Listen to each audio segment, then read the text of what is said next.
بسم اللہ الرحمن الرحیم۔ ہارون رشید عرض کر رہا ہوں، السلام علیکم ورحمۃ اللہ وبرکاتہ۔ سی این این نے اپنی ایک رپورٹ میں کہا ہے کہ پاکستان میں بنگلہ دیش کے سے حالات پیدا ہو رہے ہیں۔ اس میں مبالغہ ہو سکتا ہے، دونوں ملک، ہر معاشرہ مختلف ہوتا ہے، ہر ملک کی فوج مختلف ہوتی ہے، ہر ملک کے عوام کا مزاج مختلف ہوتا ہے، سیاسی پارٹیاں اور شخصیات مختلف ہوتی ہیں، اور الٹیمیٹلی اس کے نتیجے میں سچویشن بھی مختلف ہوتی ہے۔ لیکن بہرحال ایک بہت ذمہ دار ادارے کی طرف سے اس طرح کا تبصرہ جو ہے وہ چونکا دینے کے لیے کافی ہے، اور احساس اگر ہو تو ان چیزوں کا نوٹس لیا جانا چاہیے۔ ضد میں اور نفرت میں اور اقتدار کے ہوس میں اور جتھہ داری میں انسانی ذہن تجزیے کے قابل نہیں رہتا۔ دیکھیے، بظاہر تو اسپیکر صاحب نے کہا ہے کہ اس کا نوٹس لیں گے اور ضرورت پڑی تو مقدمات بھی درج کرائیں گے، اور حکم بھی صادر کیا ہے کہ جن لوگوں کو گرفتار کیا گیا انہیں ایوان میں پیش کیا جائے۔ لیکن اسپیکر آفس کے ذرائع یہ کہہ رہے ہیں کہ سب کچھ اسپیکر کی مرضی سے کیا گیا۔ یعنی دیکھیے نا، ساری رات یہ سلسلہ جاری رہا، اور اسپیکر صاحب تو ایک جملہ اگر کہہ دیتے تو یہ نہیں ہو سکتا تھا۔ پیپلز پارٹی والے ویسے ٹسوے بہا رہے ہیں، تو انہوں نے کہا، اپنا نوید قمر صاحب نے کہا کہ کل اس ایوان میں وہ داخل ہوں گے اور گرفتاریاں ہوں گی، اس کا نوٹس لینا ہوگا، انکوائری کرانی ہوگی، اور یہ اگر شروعات ہے تو انجام کیا ہوگا معلوم نہیں۔ اسی طرح منور تالپور صاحب نے بھی اسپیکر سے کہا، کیا یہ ہماری عزت ہے؟ یہ 25 کروڑ عوام کا نمائندہ ایوان ہے۔ اسپیکر صاحب، آپ کو سخت ایکشن لینا ہوگا، اس واقعے سے مجھے سخت صدمہ پہنچا ہے۔ بظاہر تو کہہ رہے ہیں، لیکن اگر یہ سادہ سا سوال ہے کہ اگر پیپلز پارٹی کے اپنے لوگوں کے ساتھ کیا یہ ہوا ہوتا تو کیا یہی لب و لہجہ ہوتا؟ وہ تھوڑا سا ڈسٹنس کرنے کی کوشش کر رہے ہیں مستقبل کی سیاست کے لیے۔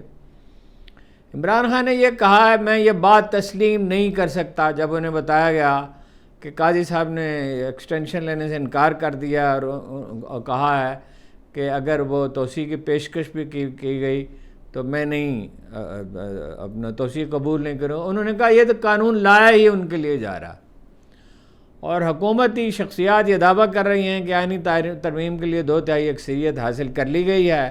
بظاہر اس کا مقصد، اگر یہ بات درست، وہ دعویٰ درست ہے، تو اس کا مطلب یہ ہے کہ مولانا فضل الرحمان صاحب سے ان کی بات ہو چکی ہے۔ اور یہ دوپہر میں نے عرض کیا تھا سپہر میں آپ سے کہ ان کے صاحبزادے کی ملاقات ہوئی ہے محسن نقوی صاحب کے ساتھ، اور ان حالات میں علیحدگی میں خفیہ طور پہ کسی ریستوران میں جا کے ملاقات کرنا، اس کا مطلب ہی کیا ہے؟ تو ان کی طرف سے کوئی وضاحت بھی نہیں آ رہی، اب ان کی خاموشی ہے اس طرف سے۔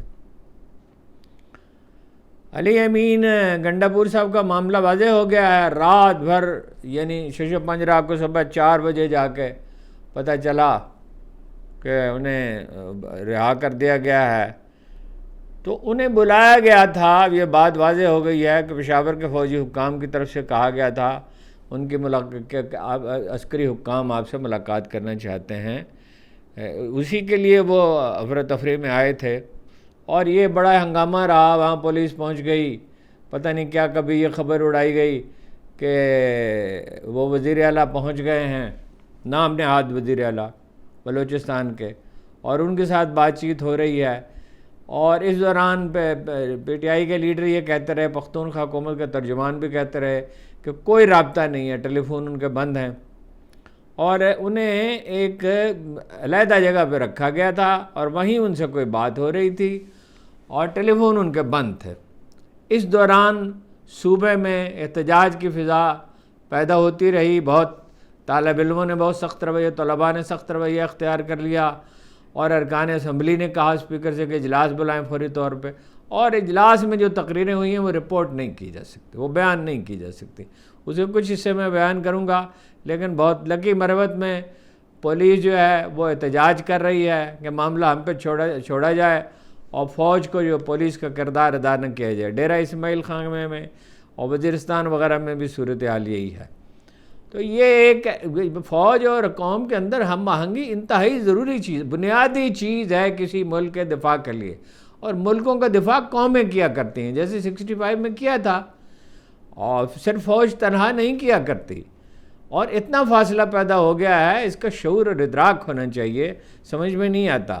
ویسے تو ان سے بھی ہم نے کہا، یعنی میرا موقف تو بالکل اس سلسلے میں واضح ہے. بہت سی چیزوں کے معاملے میں پی ٹی آئی کے موقف سے اتفاق نہیں کرتا کہ یہ جو زبان استعمال کی علی امین گنڈاپور نے، انہیں نہیں کرنی چاہیے تھی. لیکن یہ ہے کہ بھائی کوئی چیز ہوتی ہے تو اس کا رد عمل بھی اسی تناسب سے ہوتا ہے نا. یعنی جو صورتحال بلوچستان میں پیدا ہو چکی ہے، اور کیا سب سے بڑی لیڈر مہرنگ بلوچ ہے، اور اس سلسلے میں بڑی خوفناک اطلاعات ہیں کہ بلوچ لیڈر جو ہیں وہ یہ سمجھ رہے ہیں کہ بھئی ہم تو پیچھے رہ گئے اور ہمیں تو کوئی پوچھنے والا ہی نہیں ہے. وہ دبئی میں جمع ہو رہے ہیں اور وہاں بیٹھ کے کوئی منصوبہ بندی کر رہے ہیں. اور ظاہر ہے حکومت کو بھی اطلاع ہوگی، ایجنسیوں کو بھی پتہ ہوگا. تو یہ اس صورتحال کو دلجوئی سے سنبھالا جا سکتا ہے. جنرل ناصر جنجوعہ نے سنبھال لیا تھا، جنرل کیانی نے بلوچستان میں شرائط نرم کر دی تھی. ظاہر ہے غذائیت کی کمی کا شکار جو دیہی علاقوں کے رہنے والے لوگ ہیں، قبائلی سرداروں کے رحم و کرم پر ہیں، ان کی تو غذا کی ضرورتیں پوری نہیں ہوتی، قد بعض اوقات چھوٹے رہ جاتے ہیں. اور وہ جو دوسری ہے، اتنے انچ کی چوڑائی ہونی چاہیے، یہ تو بنگالیوں کو الگ رکھنے کے لیے بنایا تھا فوج نے، کیونکہ بنگالی جو ہیں وہ قبول نہیں کر رہے تھے بالادستی انگریزوں کی، تو انہوں نے بنایا تھا. اس سے کیا ہوتا ہے؟ یہ عجیب و غریب شرائط ہیں، اور ان کی ابھی تک اس میں انہوں نے کچھ نرمی کی تھی، لیکن بہرحال اس سے تبدیلی کا عمل شروع ہو گیا تھا. اور جنرل کیانی کے دور میں بلوچستان میں بہت کام ہوا، میڈیکل سائنسز انسٹیٹیوٹ بنا، اور چیزیں ہوئیں، اور یہ کہ شہریوں کو سہولتیں مہیا کی گئیں، جابس پیدا ہوئیں. 74,000 جابس تو پیدا ہوئیں صرف چمالانگ کے کوئلے کے کانوں میں. تو یہ ہوش مندی سے کام نہیں لینا چاہیے. سوال یہ ہے کیا پی ٹی آئی دب جائے گی؟ اس کی مقبولیت میں کمی آ جائے گی اس کارروائیوں سے؟ واضح طور پر اس سوال کا جواب نفی میں ہے. اس کا کوئی سوال ہی نہیں پیدا ہوتا. اور وہ عمران خان کے رویے سے بھی واضح ہے. انہوں نے کہا کہ قوم پرامن احتجاج کی تیاری کرے، آئین ہمیں اس کا حق دیتا ہے، جیلیں بھرنے سے نہ گھبرائیے، میں بھی 14 ماہ سے جیل میں ہوں، قوم قربانیاں نہیں دے گی کہ تو اس کا کوئی مستقبل نہیں ہوگا. اور اس سے زیادہ، یعنی اس سے بھی زیادہ سخت لہجہ جو ہے وہ راجہ سلیمان اکرم صاحب نے اختیار کیا ہے.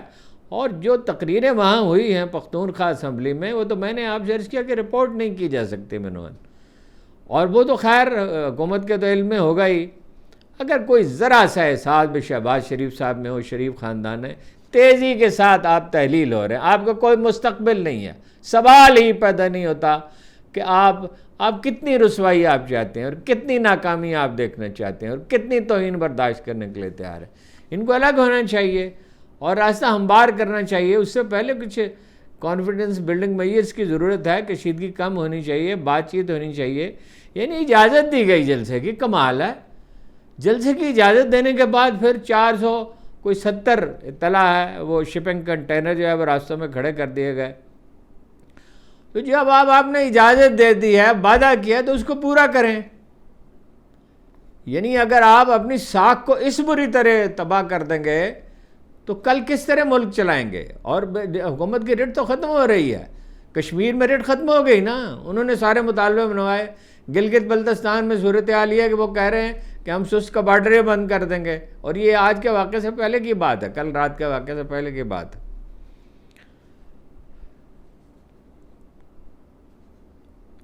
سب سے زیادہ ظاہر ہے سخت رد عمل میں نے عرض کیا کہ عمران خان کی طرف سے آیا، جنہوں نے علی امین گنڈاپور کی تائید کی، اور یہاں تک کہہ دیا کہ ان سے معافی کا مطالبہ ان سے، ان کی طرف سے ان کی بات میں معافی کا اظہار کرنے والے، معافی مانگنے والے بزدل ہیں.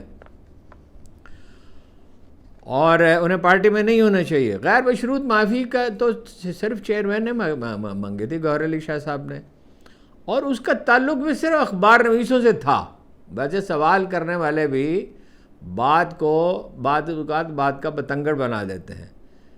گوہر علی شاہ نے یہ نہیں کہا تھا اس کی علی امین سے, یعنی لا تعلقی اختیار نہیں کی تھی. انہوں نے کہا تھا کہ اخبار نویسوں کے بارے میں جو کچھ انہوں نے کہا ہے اس میں معذرت چاہتا ہوں, اور یہ بھی کہا تھا کہ میں نے نہیں سنی تقریر, میرے علم میں نہیں ہے, مگر ایک آدھ اخبار نویس کے بارے میں کہا ہوگا. اور علی امین نے بھی وضاحت کی ہے کہ میں نے اخبار نویسوں کی توہین بالکل نہیں کی, میں ان کی بڑی عزت کرتا ہوں. میں نے تو ان کی بات کی ہے جو ٹاؤٹ ہیں, اور وہ الفاظ کے استعمال میں دوبارہ محتاط نہیں ہیں. اور وہ ہیں ایسے لوگ ویسے موجود ہیں جو ہر وقت قوم کو ڈراتے رہتے ہیں کہ مقبولیت تو ہے, قبولیت نہیں ہے, اور اسٹیبلشمنٹ قبول نہیں کرے گی. او بھائی, آپ کا کیا کام ہے ترجمانی اور دھمکیاں دینا اور ڈرانا قوم کو؟ یہ غلامانہ ذہنیت کے جو لوگ ہیں یہ اخبار نویس تو نہیں ہیں. کسی پارٹی کی حمایت یا مخالفت کرنے کا رجحان تو کسی اخبار نویس میں ہو ہی سکتا ہے, یہ تو کوئی ایسی تعجب کی بات نہیں. لیکن کوئی آدمی کی عزت نفس ہوتی ہے, آپ ترجمان بن کے بیٹھ گئے ہیں. بہرحال علی امین صاحب نے جو کچھ اخبار نویسوں کے بارے میں کہا اس کی تائید تو بالکل نہیں کی جا سکتی.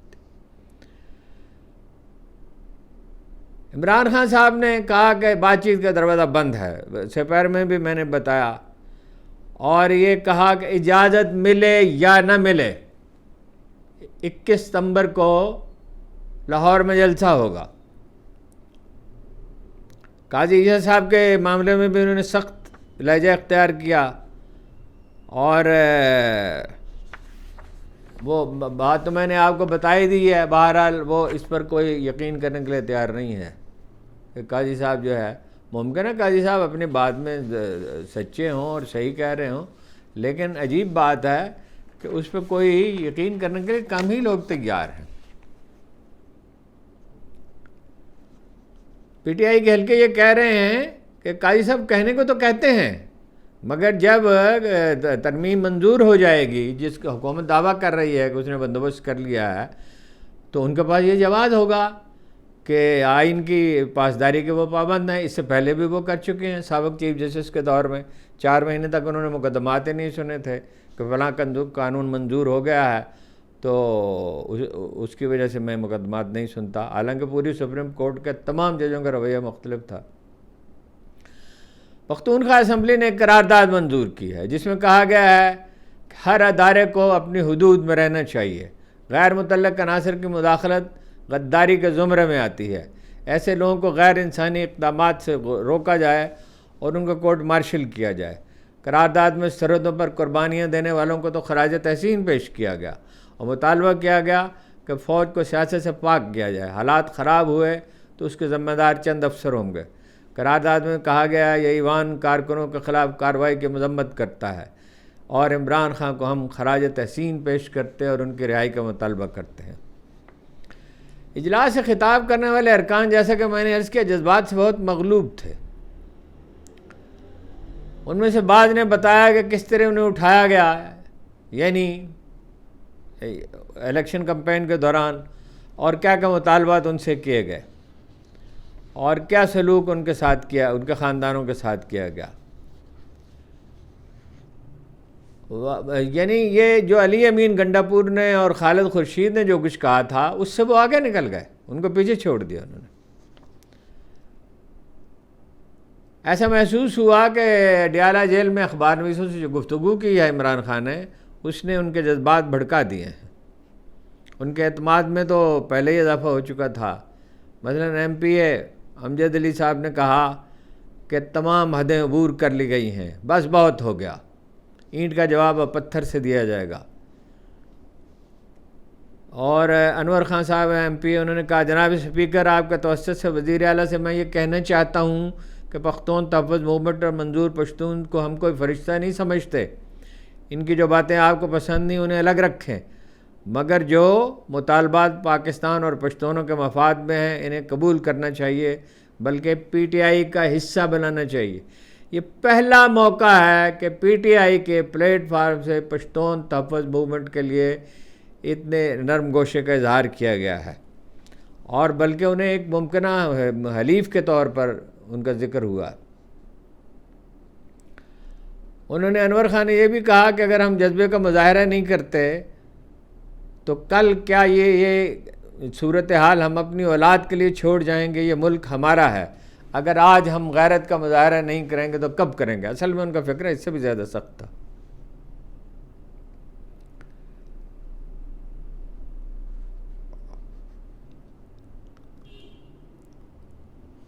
لکی مربت میں تو مداخلت کا سلسلہ یہاں تک پہنچ گیا ہے، انہوں نے کہا کہ بلکہ پورے ساؤتھ ریجن میں کہ پولیس نے انڈس ہائی وے بند کر رکھی ہے، پورا ضلع ان کے ساتھ ہے، بلکہ ڈیرہ اسماعیل خان اور ٹانک سے بھی کچھ پولیس والے وہاں پہنچے۔ ان کا مطالبہ یہ ہے کہ فوج ان کے معاملے میں مداخلت نہ کرے۔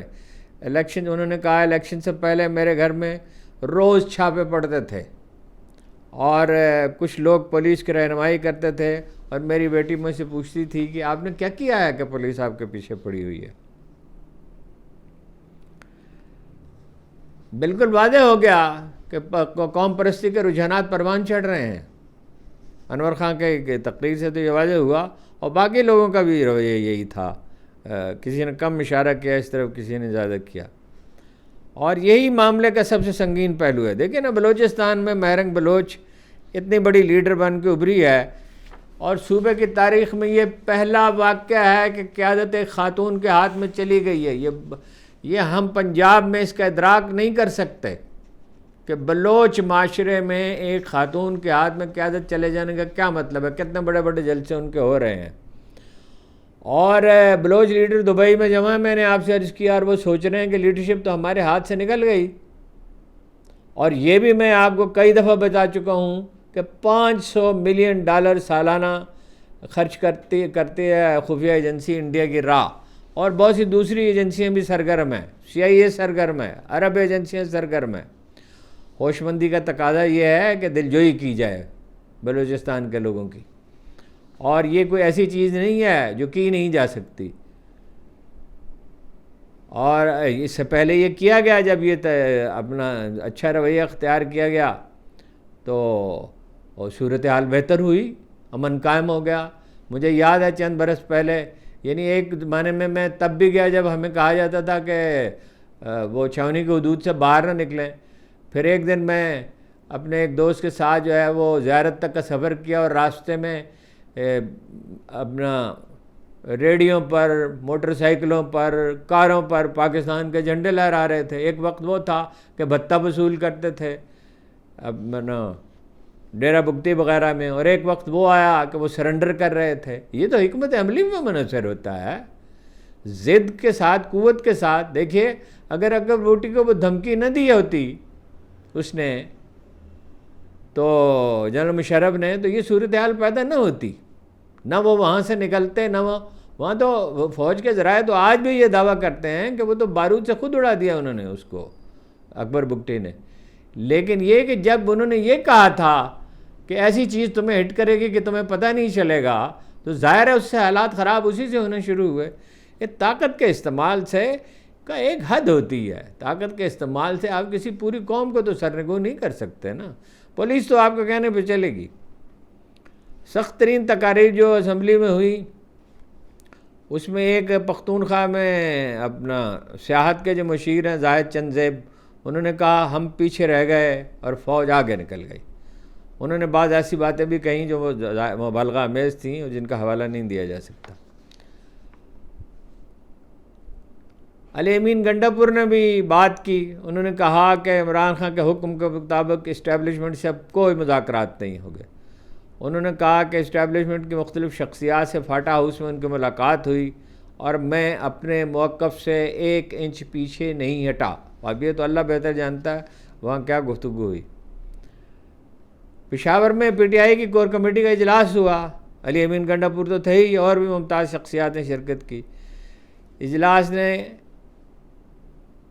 پارٹی رہنماؤں کی گرفتاریوں پر ملک گیر احتجاج شروع کرنے کا فیصلہ کیا۔ یہ سلسلہ جو ہے یہ جمعہ سے شروع ہوگا۔ ادھر اسلام آباد سے خبریں یہ ہیں کہ دارالحکومت سے پی ٹی آئی کے کارکنوں کو گرفتار کیا جا رہا ہے اور کئی کارکن گرفتار کیے گئے. راولپنڈی میں وکلاء کی ہڑتال رہی اور وکیل رہنماؤں نے دعویٰ کیا کہ یہ ہڑتال پورے ملک میں پھیل سکتی ہے. ادھر جناب صدر پاکستان نے حکومتی تجویز پر ساتھ کرتے ہوئے پشاور ہائی کورٹ کے ججوں کی تعداد 20 سے بڑھا کر 30 کرنے کا فیصلہ کیا. ظاہر ہے کس لیے کیا ہے, اس میں کوئی تبصرہ کرنے کی ضرورت نہیں ہے. پی ٹی آئی کے چیئرمین بیرسٹر گور علی شاہ کو تو رہا کر دیا گیا ہے. رہائی کے بعد ایک نجی چینل سے گفتگو کرتے ہوئے انہوں نے کہا کہ پولیس نے انہیں تحویل میں لیا تو مقدمات کے بارے میں پوچھ گچھ کی, اور یہ مقدمات اب کون سے تھے اس کی کوئی وضاحت انہوں نے نہیں کی. ان پہ تو کوئی مقدمہ نہیں تھا, انہیں تو ڈسچارج کر دیا. پولیس نے انہوں نے کہا بھی کہ آپ پہ تو کوئی مقدمہ نہیں ہے, تو پھر کس چیز کے بارے میں پوچھتے رہے. ایک اہم خبر یہ ہے, سندھ ہائی کورٹ نے ایف آئی اے کو اسلام آباد ہائی کورٹ کے جج جسٹس طارق محمود جہانگیری کی ڈگری پر انکوائری سے روک دیا ہے. عدالت پہلے ہی کراچی یونیورسٹی سنڈیکیٹ نے ان کی جو ڈگری منسوخ کی تھی اس فیصلے کو سندھ ہائی کورٹ معطل کر چکی ہے.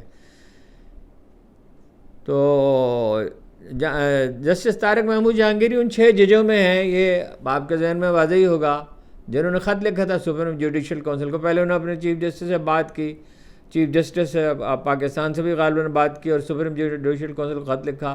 ان پہ دباؤ ڈالا جاتا ہے, ان کے گھروں میں جاسوسی کے آلات نصب کیے گئے ہیں.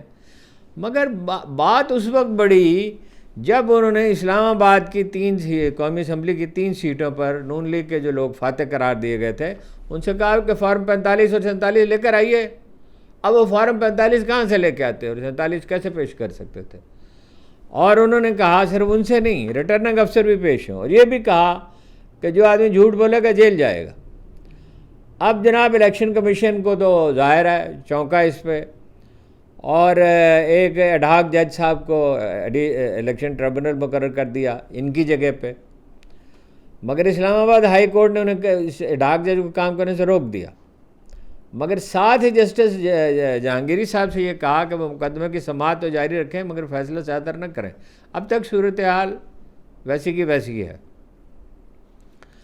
اسمبلی میں لوئر دیر کے ایم پی اے ہمایوں خان نے کہا کہ جب میں گرفتار ہوا تو مجھ سے کہا گیا کہ پرویز خٹک کی پارٹی میں شامل ہو جاؤ. میری اس سے بات کرائی گئی, میں نے انکار کیا تو پرویز خٹک نے کہا ذرا اس جملے کی ساخت پر غور کیجیے. تو پرویز خٹک نے کہا اگر خان صاحب نہیں رہیں گے تو کیا کرو گے؟ تو وہ کہتے ہیں میں نے کہا اگر خان صاحب نہیں رہیں گے تو ان کی قبر کی مٹی سے بھی میں وفا کروں گا, ہم وفا کریں گے. سلمان اکرم راجہ صاحب نے کہا ہے, اور عمران خان کی پیروی میں انہوں نے بھی بڑا سخت موقف اختیار کے لیے کہا آپ لوگوں نے ایک بیانیہ خود ساختہ بیانیہ بنایا, ہمارے لوگ تو نہتے تھے, آگ کس نے لگائی؟ یعنی وہ فوجی مقامات پہ. کون کیمیکل لے کر آیا؟ اس واقعے کی سی سی ٹی وی فوٹیج کہاں ہے؟ چھوٹے چھوٹے ٹکڑے دکھائے جاتے ہیں, پوری بات سامنے نہیں لائی جاتی. جو سر جھکا دے اسے آپ قبول کر لیتے ہیں. معیشت تباہ حال ہے, لوگوں کے پاس روزگار نہیں, اور آپ لوگوں کا اقتدار کا نشہ ہی نہیں اترتا. اور پھر انہوں نے کہا کہ ہم سڑکوں پر نکلیں گے اور تاریخ رقم کریں گے. فیصل بابڈاز کے بارے میں عمران خان نے کہا, میرا تو خیال ہے انہیں ان کے بارے میں بات نہیں کرنی چاہیے عمران خان صاحب کو, اس کے وہ مستحق نہیں ہیں. وہ تو ایک فرمائشی پروگرام تھا جو 2 گھنٹے کا پیش کیا گیا, عجیب و غریب ایک پروگرام تھا, اور اس پہ اب تلخی بہت شروع ہو گئی ہے بعض اخبار نویسوں کے درمیان. اس تلخی سے گریز کرنا چاہیے, شائستگی کے ساتھ اپنی رائے دے دی جائے بس. عمران خان کا کہنا تھا کہ وہ ان کے پیچھے پیچھے پھرتے تھے اور ان سے کہتے تھے کہ فلاں فوجی افسر سے آپ کی ملاقات کرانی ہے, اور وہ ان کے ماؤتھ پیس ہیں. ظاہر ہے ماؤتھ پیس ہونے میں تو کسی کو بھی شبہ نہیں, خان صاحب کو یہ بات کہنے کی کیا ضرورت ہے. انسداد دہشت گردی عدالت میں شعیب شاہین پیش کیے گئے. وہ آگے کیا واقعات ہیں وہ بھی میں آپ سے عرض کرتا ہوں. اور ان کا ریمانڈ مانگا گیا مگر عدالت نے انکار کر دیا اور کہا کہ انہیں جوڈیشل ریمانڈ پر یعنی بھیج دیا, جیل میں بھیج دیا, مگر وہ جسمانی ریمانڈ نہیں دیا. سنگ جانی میں پی ٹی آئی کے جلسے کے موقع پر کنٹینر لگانے پر، کھانے پہ، پٹرول ڈیزل پہ 8 کروڑ روپے پولیس نے خرچ کر ڈالے راستے بند کرنے کے لیے. جیسے میں نے بتایا 470 شپنگ کنٹینر لگائے گئے، کروڑوں روپے جن کا کرایہ ادا کرنا پڑا. جلسے کے دن پولیس والے 10 لاکھ روپے کا مرغ پلاؤ کھا گئے. محترمہ نے بھی بھیجی تھی پولیس وہاں سے. صاحبزادہ حامد رضا خان نے کہا ایوان میں آج سنی کونسل کے جو سربراہ ہیں، رات کو 3:16 پر کالے شیشوں والی 6 گاڑیاں میں نقاب پوش افراد ایوان میں داخل ہوئے. روشنیاں بجھا دی گئیں. پہلی سے چوتھی منزل تک سب کمروں کی تلاشی لی گئی. مولانا نسیم الحسن تہجد کی نماز پڑھ رہے تھے. اسی حالت میں انہیں گرفتار کر لیا گیا. اگر یہ بات درست ہے کہ وہ نماز پڑھ رہے تھے اور اسی حالت میں انہیں پکڑ لیا گیا اور نماز پوری کرنے نہیں دی گئی، اگر یہ بات درست ہے، یہ کوئی وضاحت تو نہیں کی کہ نماز پڑھ چکے تھے یا ابھی شروع کرنے والے تھے یا مطلب اس میں مصروف تھے، رکوع میں تھے یا سجدے میں تھے، تو یہ تو بہت خوفناک بات ہے.